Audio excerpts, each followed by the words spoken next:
हर government project के पैसों का एक एक रुपया ट्रैक होता है और जब इंटरेस्ट कैलकुलेट करना होता है तो वो भी रूल बेस पे होता है और यही बताता है rule number 106 of GFR 2017 method of calculation of interest. देखिए रूल नंबर 106 ये कहता है कि इंटरेस्ट कैलकुलेट होगा सिर्फ उस कैपिटल आउटले पर जो डायरेक्ट प्रोजेक्ट के लिए लगाया गया है। फॉर्मूला बिल्कुल सिंपल है, प्रीवियस ईयर के एंड तक का capital outlay plus current year का आधा मतलब आउटले डिवाइडेड बाय 2, मतलब पिछले साल जो पूरा इन्वेस्टमेंट हुआ था उस पर पूरे साल का इंटरेस्ट लगेगा और जो नया इन्वेस्टमेंट करंट ईयर में हुआ है उसका सिर्फ आधे साल का इंटरेस्ट कंसिडर किया जाएगा। ये फॉर्मूला इसलिए बनाया गया है क्योंकि करंट ईयर का इन्वेस्टमेंट पूरा 12 महीने नहीं रहता, कुछ मिड ईयर में लगता है, कुछ एंड में, इसीलिए उस पर एवरेज 6 महीने का इंटरेस्ट मान लिया जाता है। और रूल ये भी कहता है कि ये कैलकुलेशन इस बात पे डिपेंड नहीं करता कि फंड कहाँ से आया,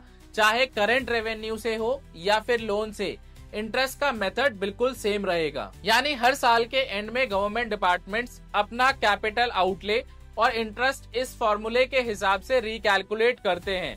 ये सिस्टम इंश्योर करता है कि सारे प्रोजेक्ट्स के फाइनेंशियल रिकॉर्ड्स एक्यूरेट और कंपेरेबल रहें।